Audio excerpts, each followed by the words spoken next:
جی کربلا واقعہ کربلا کے بعد جب ہمارا ایک ایمان ہے کہ امام کا ظہور ہوگا، جب امام کا ظہور ہوگا تو میری خواہش ہے کہ مولا مجھے اپنے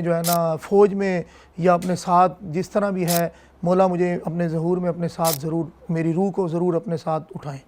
کربلا مقدسہ کے مقصد سے ہمیں ایک ہی درس ملتا ہے کہ مولا نے اپنا سارا گھرانہ قربان کر دیا اپنے نانا کے دین کے لیے، تو ہمیں بھی اپنے بچوں کو اور اپنے آنے والی نسلوں میں یہ حب پیدا کرنی چاہیے، ہمیں آل رسول کے لیے حب پیدا کرنی چاہیے اور ان کو درس دینا چاہیے کربلا کا۔ جی یہ لازمی ہے کہ ہماری جو آنے والی نسلیں ہیں، ہماری جو آل اولاد ہے، ان کے دل میں حب اہل بیت ہونی چاہیے، ان کو ہمیں بتانا چاہیے کہ آل رسول کیا ہے، آل رسول کون تھے اور ان کے ساتھ کیا کیا گیا تھا۔ تو یہ ضروری ہے کہ ہم اپنے بچوں کو ابھی سے چھوٹے ہوتے ہی ان کو مجالس پر لے کے جائیں، ان کو دینی تعلیمات دیں، ان